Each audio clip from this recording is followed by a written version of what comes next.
आज की कक्षा में आप सभी का हार्दिक स्वागत है। मंत्र पाठ। ओम शन्नो मित्रः शं वरुणः शन्नो भवत्वर्यमा शन्न इन्द्रो बृहस्पतिः शन्नो विष्णुरुक्रमः। ओम नमो ब्रह्मणे नमस्ते वायो त्वमेव प्रत्यक्षं ब्रह्मासि त्वामेव प्रत्यक्षं ब्रह्म वदिष्यामि ऋतं वदिष्यामि सत्यं वदिष्यामि तन्मामवतु तद्वक्तारमवतु अवतु माम् अवतु वक्तारम्। ओम शांति शांति शांति। पिछले पाठ में आपका कोई प्रश्न या शंका हो तो पहले उसे देख सकते हैं।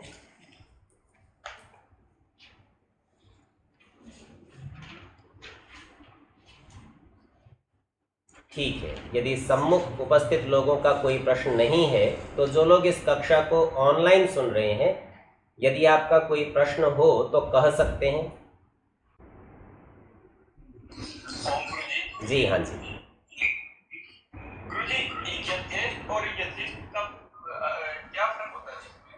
यथेष्ट और यथीष्ट, यथीष्ट शब्द तो कहीं नहीं आया, यह तो शब्द होता ही नहीं है। कहाँ है? पृष्ठ संख्या बताइए। देखिए, यथेष्ट शब्द तो शुद्ध शब्द है। यथेष्ट का अर्थ होता है जैसी इच्छा हो। यथा माने जैसा, इष्ट माने इच्छित। जो अन्य शब्द आप कहते हैं उस शब्द का या तो हमको कोई प्रमाण दिखाइए, स्वरूप दिखाइए, कैसा लिखा है। ऐसा ना हो कभी उच्चारण में कोई त्रुटि से आप बोल रहे हो, क्योंकि जैसा शब्द आप बोल रहे हैं वैसा शब्द नहीं होता। जी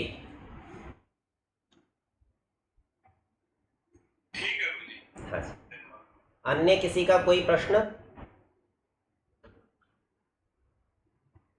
ठीक है, तो आगे के पाठ का हम विचार कर लेते हैं। आए हैं अथ अध्ययन अध्यापन विधिम व्याख्यास्यामः।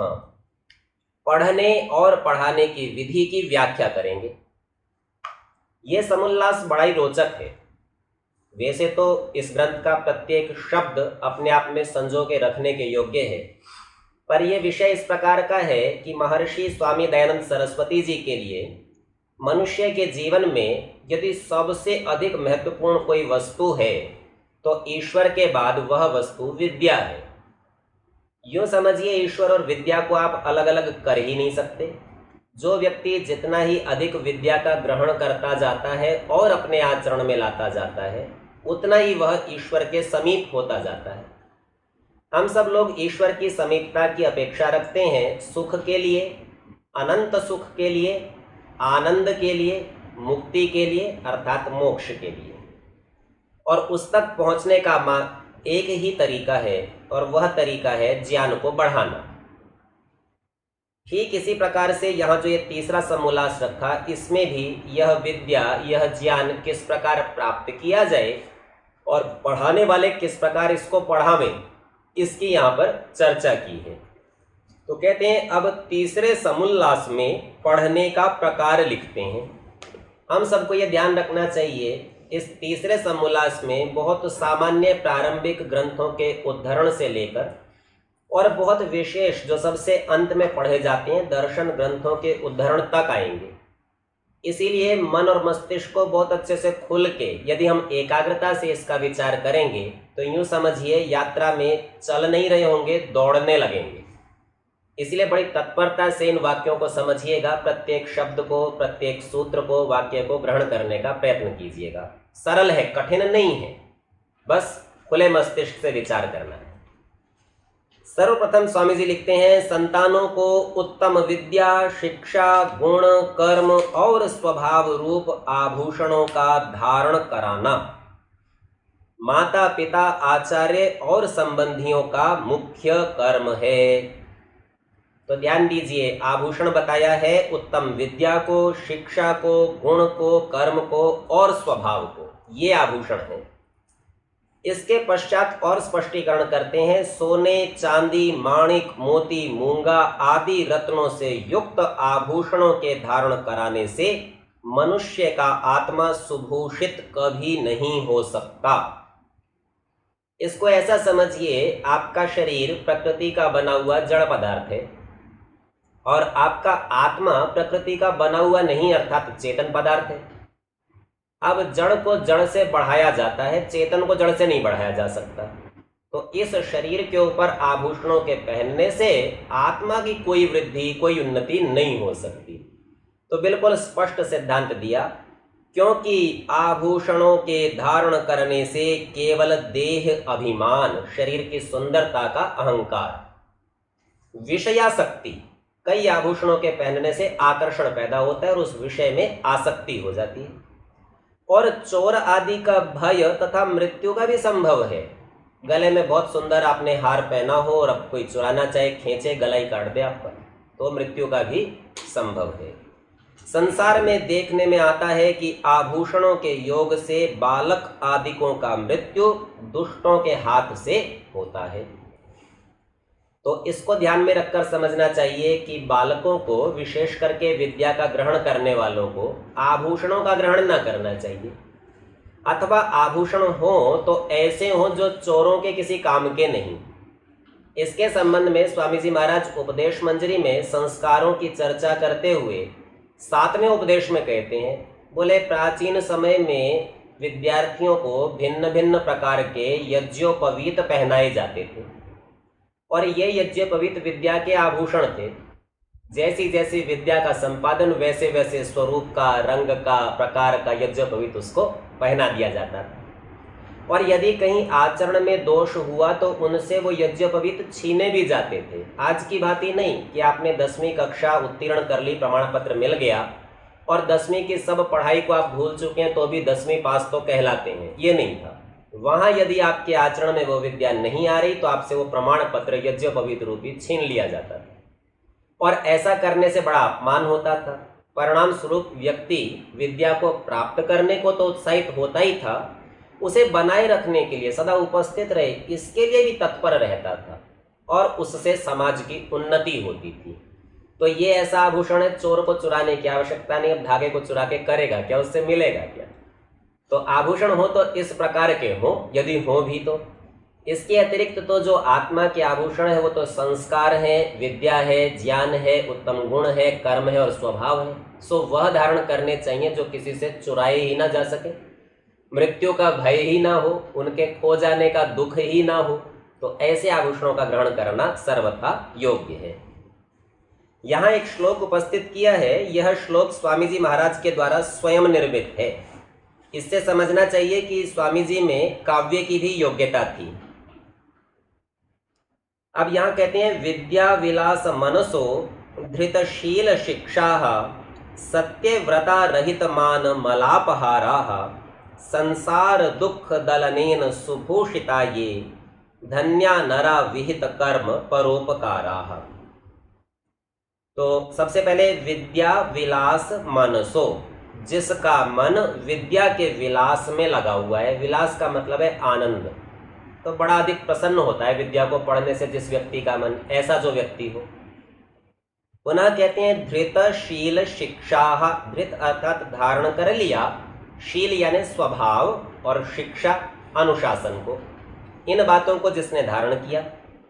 सत्यव्रता, सत्यव्रत से युक्त हो गया व्यक्ति। और रहित मान, मान यानी अहंकार से रहित हो चुका। मल अपहारा, मलों का अपहरण करने वाला, हटा देने वाला, दोषों को, अशुद्धियों को सदा हटाने के लिए तत्पर रहता है। संसार दुख दलनेन, संसार के जितने भी दुख हैं उनके दलन से, उनके कुचलने से, दुखों को नष्ट करने के द्वारा सुभूषिता ये, जो सुभूषित हुए, अर्थात ये जो ऊपर की बातें बताई ये आभूषण बनाए किसी व्यक्ति ने और इनसे वह अब सजा हुआ है। तो धन्या नरा, ऐसे मनुष्य धन्य हैं। विहित कर्म परोपकारा, तो परोपकार के कर्मों का ये विधान किए हुए हैं, अर्थात स्वयं सदा परोपकार में लगे रहते हैं। जिन पुरुषों का मन विद्या के विलास में तत्पर रहता, सुंदर शील स्वभाव युक्त, सत्य भाषण आदि नियम पालन युक्त और अभिमान अपवित्रता से रहित, अन्य की मलिनता के नाशक, सत्योपदेश विद्या दान से संसारी जनों के दुखों के दूर करने से सुभूषित, वेद विहित कर्मों से पराये उपकार करने में रहते हैं, वे नर और नारी धन्य हैं। तो यहाँ एकदम स्पष्टता के साथ कह दिया कि मनुष्य की सुंदरता किस बात में है और उसको कैसा व्यवहार आचरण करना चाहिए, कौन से आभूषण धारण करने चाहिए। ये किया कैसे जाएगा, तो कहते हैं इसलिए 8 वर्ष के हों तभी लड़कों को लड़कों की और लड़कियों को लड़कियों की शाला में भेज देने। शाला से तात्पर्य पाठशाला से है। कभी कभी ऐसा होता है कि पूरे शब्द के स्थान पर एक पद का प्रयोग कर दिया जाता है और वो एक अंश या एक पद ही पद समूह का बोध करा देता है। तो ऐसा कराने से यहाँ पर ये महाभाष्य का नियम है जिसके द्वारा इसका प्रयोग किया गया है, अर्थात शाला में भेज देने, पाठशाला में भेज देने। जो अध्यापक पुरुष व स्त्री दुष्टाचारी हों उनसे शिक्षा न दिलावें।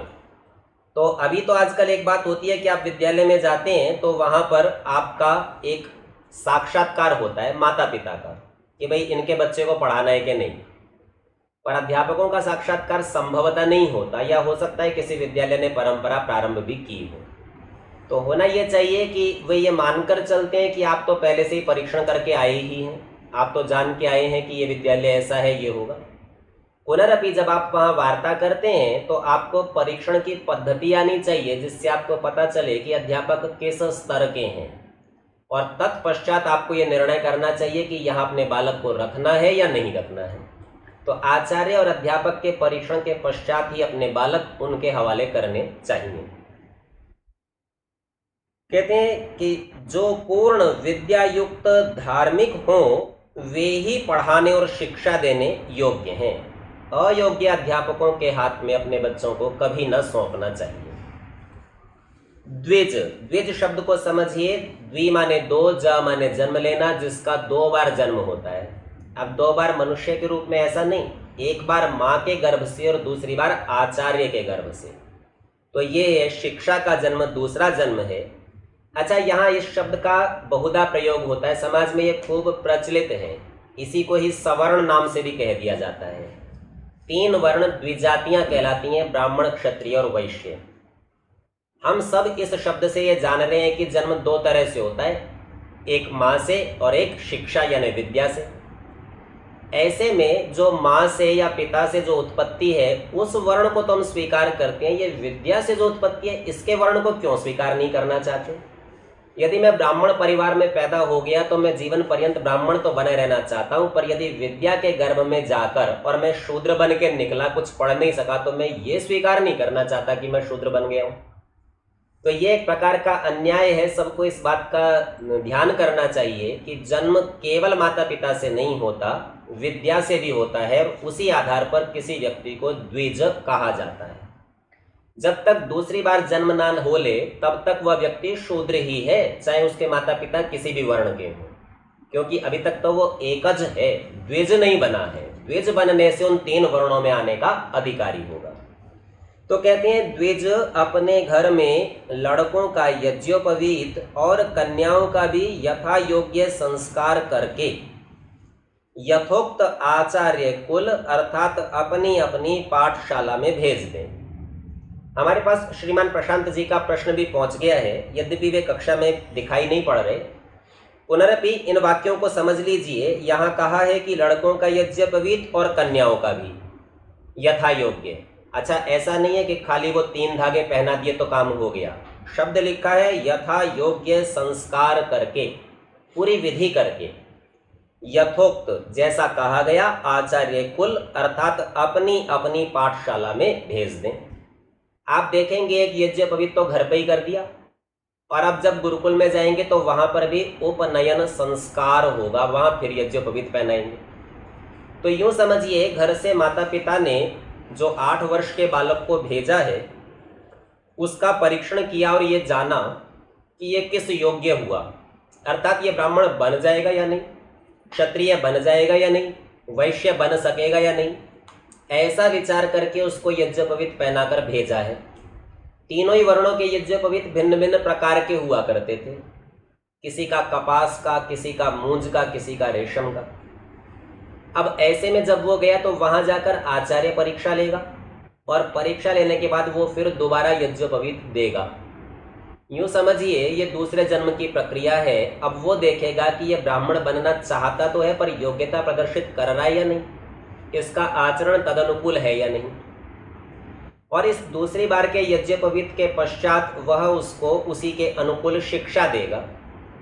शिक्षा देते हुए ब्रह्मचारी वहाँ 8 वर्ष, 12, 18, 20, 24 जितने वर्ष भी गुरुकुल में रहेगा और पढ़ के जब निकलेगा तब पुनः वो आचार्यों की पीठ अर्थात जितने आचार्य हैं मिलके पुनः निर्णय करेंगे कि इसे ब्राह्मण बनाना चाहते थे, ये ब्राह्मण बन गया या नहीं, क्षत्रिय बनाना चाहते थे, बन गया या नहीं। और तब उसका तीसरी बार यज्ञोपवीत होगा और उस यज्ञोपवीत के समय समाज में घोषणा की जाएगी कि हाँ, अमुक व्यक्ति ब्राह्मण बना, अमुक व्यक्ति क्षत्रिय बना और अमुक व्यक्ति वैश्य बना। जो इन तीनों से ही रह जाएगा तो घोषणा उसकी भी होगी कि अमुक व्यक्ति तो शूद्र ही रह गया। अब ये ध्यान रखिए, पहले 3 वर्णों का तो यज्ञोपवीत होता है और उस प्रकार करके भेजते हैं। यज्ञोपवीत शूद्र का भी होता है और उसको यज्ञोपवीत इसलिए दिया जाता है कि ये सबका सामान्य है, इसको पढ़ के जैसी योग्यता प्राप्त कर ले वैसा यज्ञोपवीत आभूषण इसे आगे मिल जावे।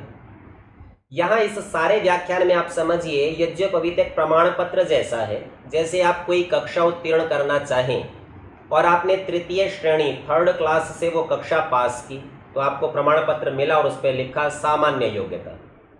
लेकिन आपने थोड़ा अधिक परिश्रम किया और 2य श्रेणी 2nd क्लास हो गई तो लिखा अच्छी योग्यता, और आप प्रथम श्रेणी में आ गए तो श्रेष्ठ बता दिया गया, अथवा आपने कक्षा में ही प्रथम स्थान प्राप्त कर लिया तो सर्वश्रेष्ठ प्रथम विशेष योग्यता ऐसा कुछ लिखा गया। तो आप देखते हैं कि ये यज्ञोपवीत केवल और केवल प्रमाण पत्र हैं। श्रीमान प्रशांत जी ने जो हमारे सम्मुख प्रश्न उठाया, उन्होंने कुछ स्वरूप ऐसा बनाया है कि अन्य संप्रदायों में कुछ ताबीज पहनाने का, धागे बांधने का विधान चलता है। आर्य समाज में भी तो ये धागा ही बांध रहे हैं। तो ध्यान दीजिए, ये धागा सार्थक है जैसे प्रमाण पत्र की सार्थकता होती है।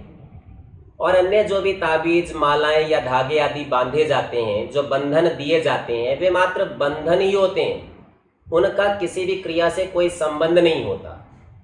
यहाँ यूं भी समझिए, जैसे आप आभूषणों को पहनकर स्वयं को बड़ा ही आकर्षक, सुंदर बनाते हैं और अपने महत्व का प्रदर्शन करते हैं, यही स्थिति यज्ञोपवीत के द्वारा अपना महत्व और विद्या के प्रदर्शन की है।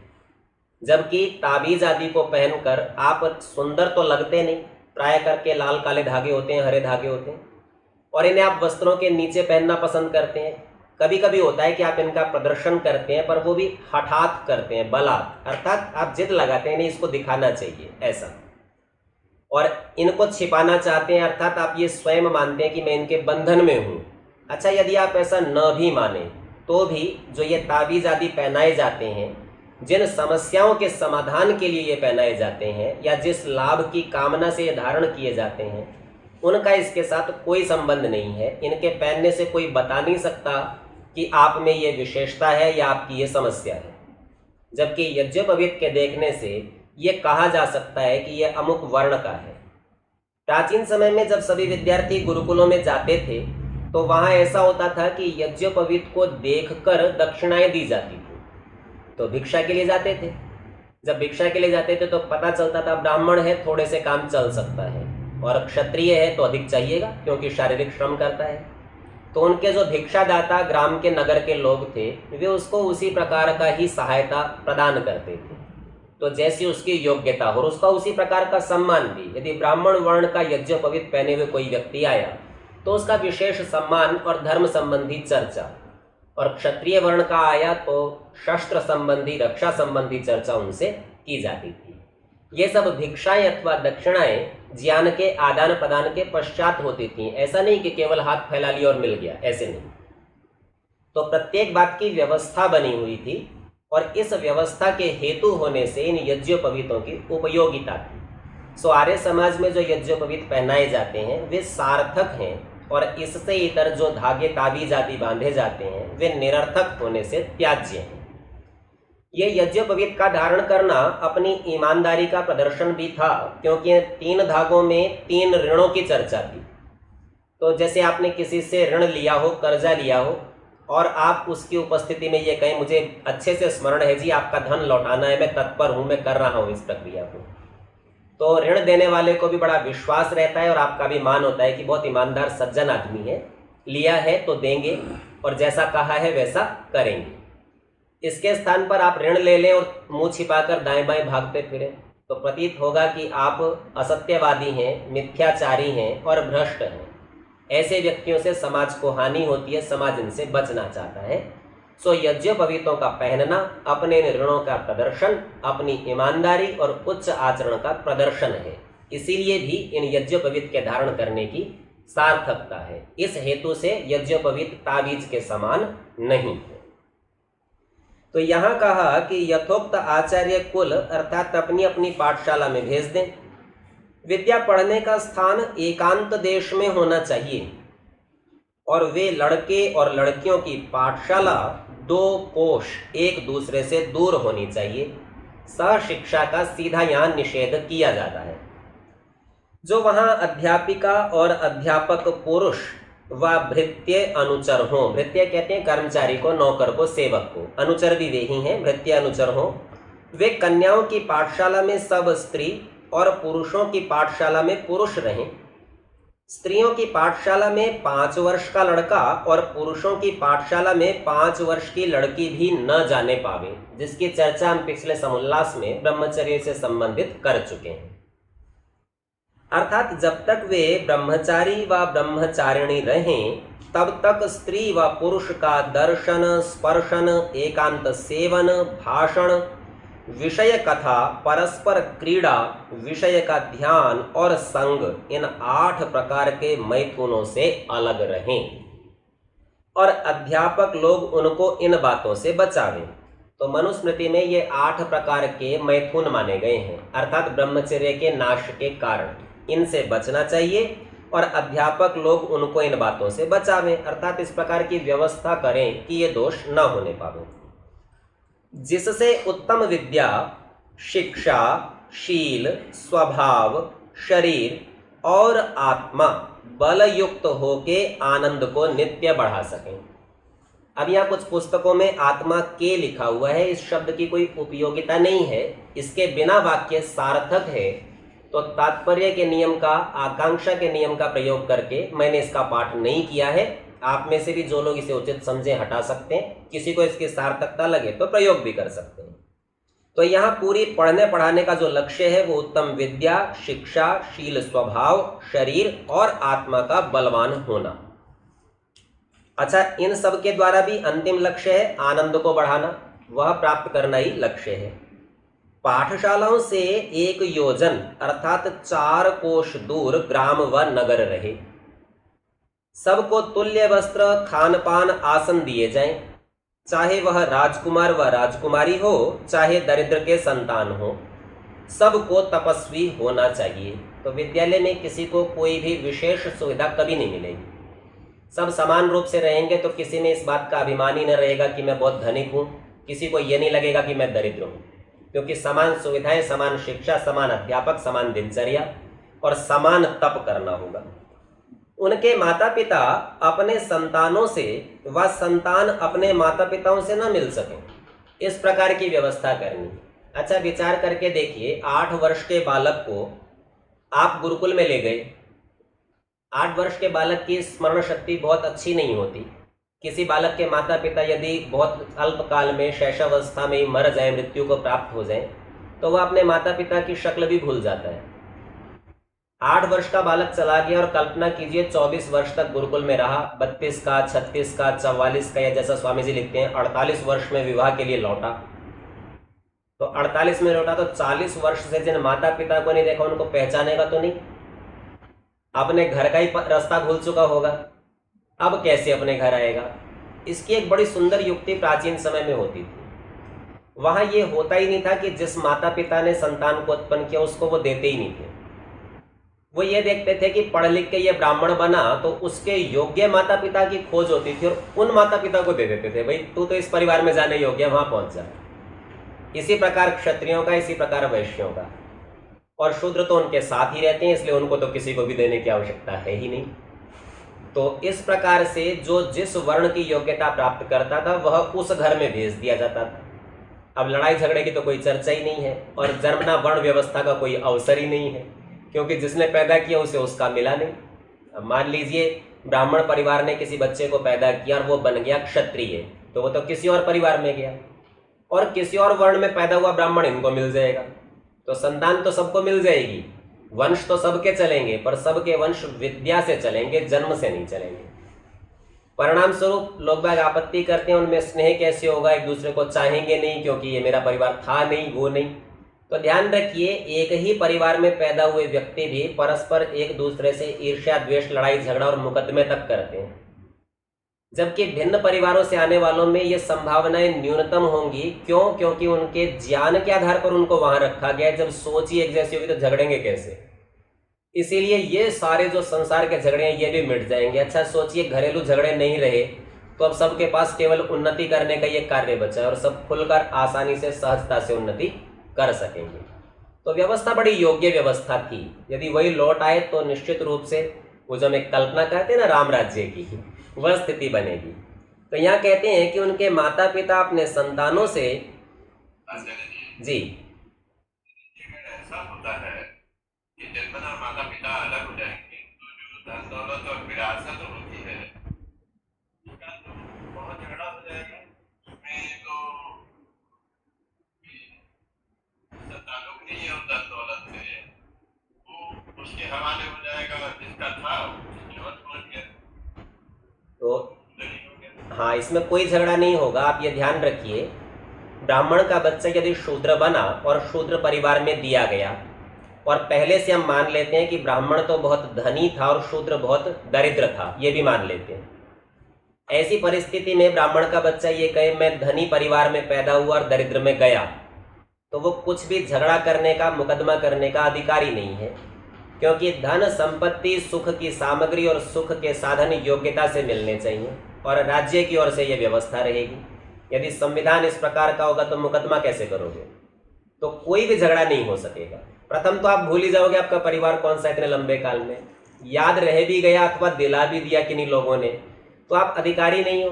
तो जिस चीज पर आपका अधिकार नहीं है उसके लिए आप दावा नहीं कर सकते। इसीलिए किसी भी प्रकार के कोई भी मुकदमे का अवसर नहीं है।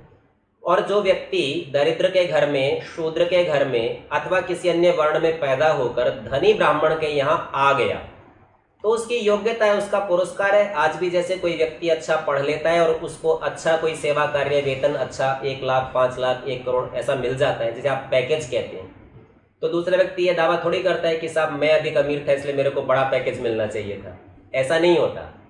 तो ये जितने भी मानदेय हैं ये सब के सब योग्यता पर हैं, और जो माता पिता की संपत्ति में उत्तराधिकार है वह भी मानदेय है, क्योंकि जिसको आपने गुरुकुल में पढ़ा लिया वह इतना योग्य हो चुका है कि बिना माता पिता के पास जाए भी अपना जीवन यापन कर सकता है, अपना परिवार चला सकता है।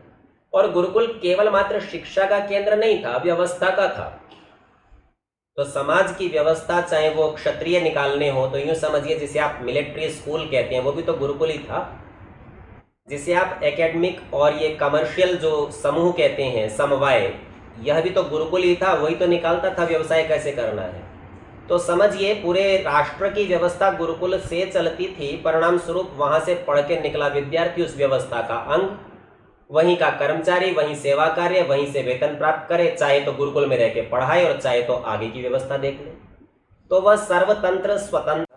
परिणाम स्वरूप माता पिता की अपेक्षा ही नहीं रहती थी, परंतु माता पिता वृद्ध हो गए हैं, उन लोगों की सेवा के निमित्त से इन्हें वापस घरों में भेजा जाता था और अपनी अपनी योग्यता वाले घरों में ही भेजा जाता था। इस प्रकार किसी के पास किसी भी बात की कमी नहीं रहती थी। यदि कभी संयोग से हो भी तो वह व्यवस्था करने का अधिकार राज्य का था। राजा इस व्यवस्था को देखता था कि इन्हें कुछ नहीं मिल सका तो इनकी व्यवस्था कैसे करनी है। तो कोई भी मुकदमा, कोई भी झगड़ा इसमें संभव ही नहीं था। ये पूरी व्यवस्था ठीक ठीक बनी हुई थी, और जब तक ये वर्ण व्यवस्था चली तब तक इस राष्ट्र में अत्यंत सुख भी रहा, आनंद की वर्षा हुई, उन्नति हुई, ऐसी उन्नति जिसकी कल्पना नहीं की जा सकती। तो कहते हैं कि संतान से माता पिता और माता पिता से संतान न मिले और न किसी प्रकार का पत्र व्यवहार एक दूसरे से कर सकें, जिससे संसारी चिंता से रहित होकर केवल विद्या बढ़ाने की चिंता रखें। संपूर्ण संसार में एक ही कर्तव्य था और वो था केवल विद्या की उन्नति। जब भ्रमण करने को जाएं तब उनके साथ अध्यापक रहें निरीक्षण के लिए, जिससे किसी प्रकार की कुचेष्टा न कर सकें और न आलस्य प्रमाद करें। इसके आगे की चर्चा मनुस्मृति के श्लोक के प्रमाण से करेंगे। आज के पाठ का हमारा समय समाप्त होता है, सो शेष चर्चा अगली कक्षाओं में करेंगे। ओ